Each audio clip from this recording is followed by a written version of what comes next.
Hi everyone, I am Michael. And I'm Micah. Welcome to BowanTech On this channel, we chat about everything tech. and how it powers mission work around the world.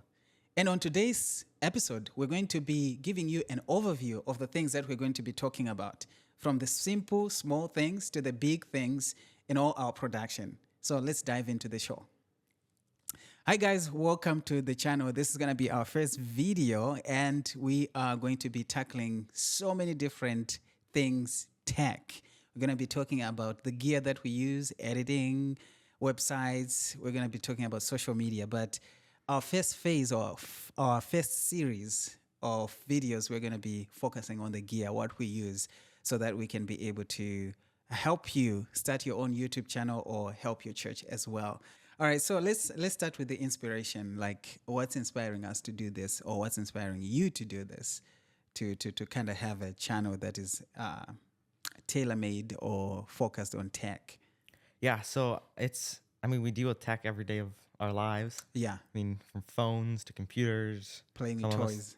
cameras, stuff like that. Yeah. So I think just sorting out budget-friendly stuff that we can use for missions, use for personal stuff, whatever, Yeah. can be really helpful. That's very true. And I like the word that you used there, and that we're going to be using this for missions, because as we were talking earlier, anyone could go to YouTube and just Google anything. You'll find tons of tutorials that other YouTubers and other tech reviewers do. So we just don't want to add another tech channel, right? But ours is going to be focused on mission. Yeah, mission focused. Yeah, definitely. So what has been your experience in your journey with tech? And I can share mine as well. Like, when did you have this passion recognized, or just recognizing yourself that you really love using these digital tools? Yeah, so getting into this when I was younger, like growing up, I wasn't allowed to use technology, phones, stuff like that. My parents wanted to keep me away from that. But in earlier, more recent years, you can't really avoid it. It's like you text people, you call people, email. We're glued. We're not glued to our devices, but in a way, we're tied to them. Yeah, our lives are all intertwined with tech. Yeah. So the first really time I got any thought into tech was when I was younger. Me and my friends would argue about Android and Apple and have debates, mock debates about that debate will never go away. Yeah, that was kind of the first that I gave it any thought. Okay. And I would come up with this argument for why Apple is better, or vice versa, and I would tell it to my friends and they'd destroy it.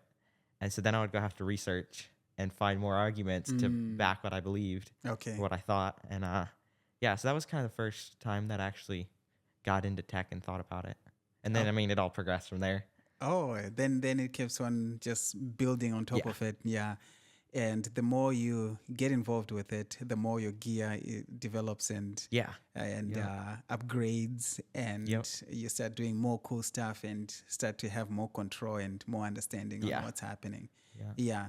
So are there any things or any experiences that may have sparked this idea of sharing with people what we have and what we used? Like, from your journey of using tech, are there things that you're like, oh, I'm excited to share with the world, or with people that are in missions to do digital evangelism or to do digital work? Yeah, so there's lots of little things all day long that I'm like, that would be a cool tip to share. Because I remember when I was first starting out in photography, and I'm a little more familiar with photography, but in my earlier stages of videography too, there's so many little tips that you learn from people that you're like, this needs to be known. There's so much, like if you're doing it for missions, per se, like you're going into it, you don't know anything, per se. When you go into that, if there's people that are not just know a lot about tech, but know tech from a mission-minded view, that you can just bounce ideas off of them. You can see their content, stuff like that. Yes, it's just super helpful. Yes, and you said little things. Those things add up. They do, yeah, very quickly. What are some of the little things that you think? I know we're gonna go into detail, but we just want to have like probably 30,000 feet overview of some of the things. Yeah. Yeah.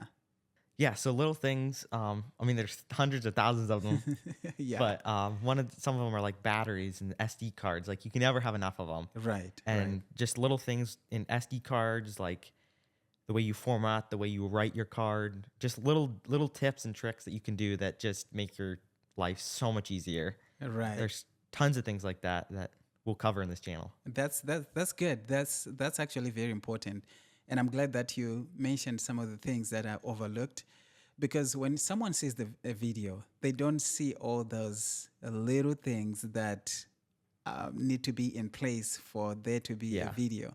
They'll be like, oh, probably this video has not done well, or well, this video is kind of okay, or yay, this video is really great. Yeah. So there is a lot of steps that need to be taken for someone to be able to have a good video. So those little things, I don't know if you want to add to what you've just said, but those little things, I'm actually thinking of preparation is very, very important. Yeah.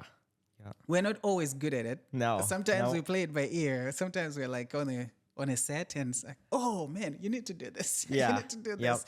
There's always stuff we forget. There's always stuff you forget. So probably whilst we're discussing and preparing this, we're going to be learning as well on our side. Definitely. Because right off of my head right now, I'm just thinking probably it would be good to have a checklist where you're like, okay, this is done, this is done, this is done. Or if you're packing for a trip, this is packed, this is packed, this is packed. Or if you have a video that you're going to record or you're going to shoot, it's better to be intentional where you're like, I'm going to need these kinds of shots.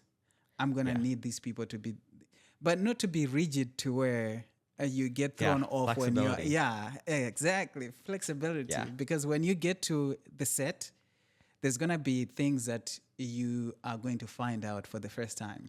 Yeah. And like when you shoot a wedding or something, I mean, you go to the location or venue and you have your checklist that the bride and groom gave you of all their family members, and you have another list of all the shots you want, but you've never seen the venue. I mean, you might have seen pictures of it, but you got to be flexible. That's a big part of it. And you just shot a wedding with someone. How did that go? It was good. It's a wedding. It's stressful, but was that your first time? No, this is my second. Oh, it was your second. Yeah.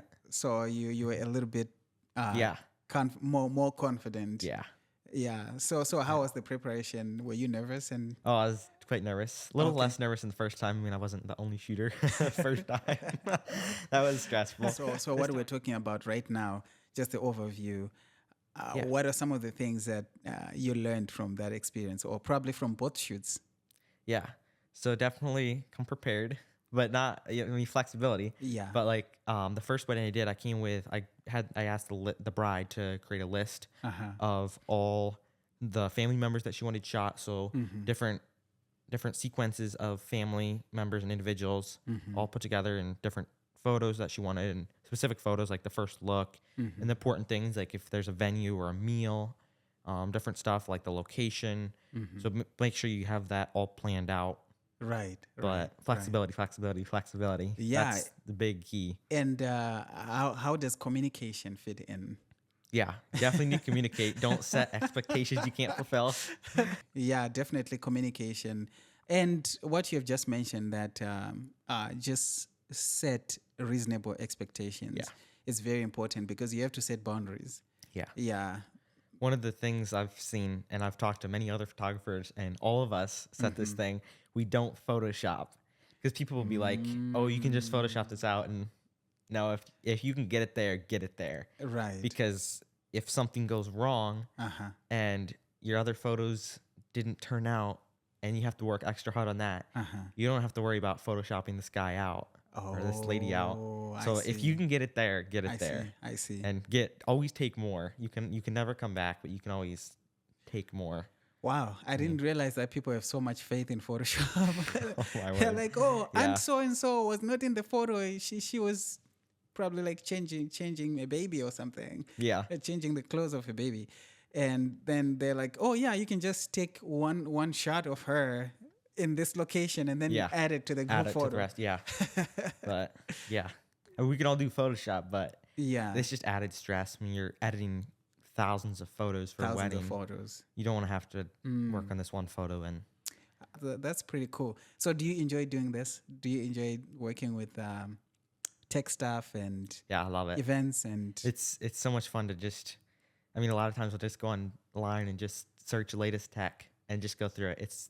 It's just so interesting to see what people have come up with, right? the ways to make videos, the way to make your daily lives so much simpler. And it's I love it. That's awesome. So what are the best moments like in your whole work routine? What are the best moments where your joy most comes in, like when you feel so much fulfilled?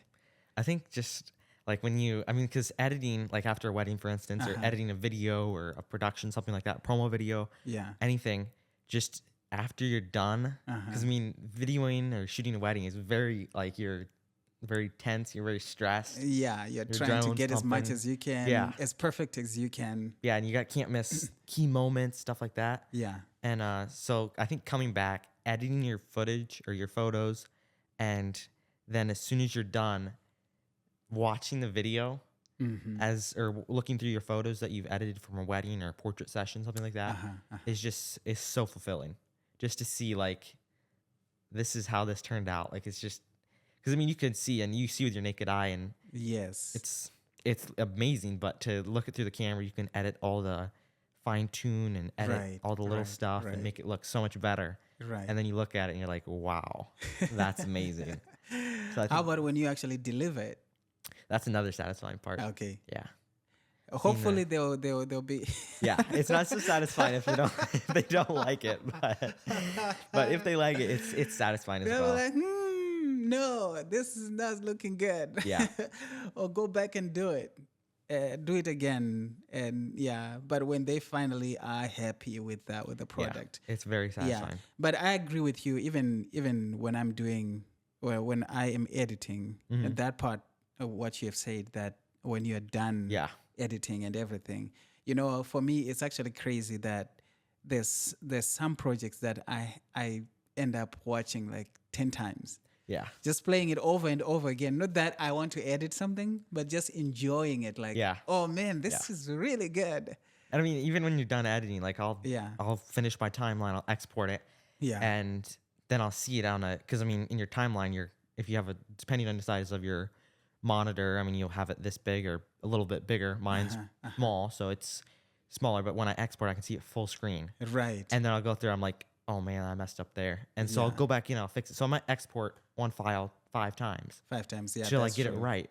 Till it's perfect. Yeah. And it's something that we're going to be talking about as well, excellence. Yeah. And making sure that you're always developing and always shooting for like a really good product, because that's going to help people to be able to enjoy your work. Yeah. And at the same time, it's going to show that you're doing everything to that verse that says, whatever your hand finds to do, do it with all your strength and with all your might. That's going to reflect on God as well. Yes, definitely. And if you're doing something for non-Adventists or non-believers, non-Christians, then it's going to be a testimony that, hey, you actually do a good work. Yeah. And I'm always reminded about Jesus' statement when he said, the sons of this world are wiser than the sons of light. Yes. The sons of darkness are wiser than the sons of light.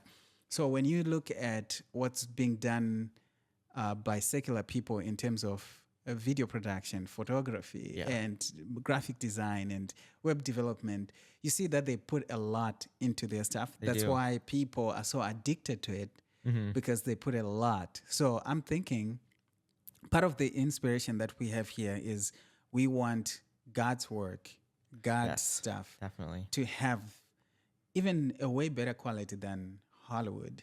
Yes. Yeah, so that we can show that we believe in what we are producing. Yes. And we want to put all our effort in there. Yeah. Any thoughts on that? Everything you export from your timeline has your name on it.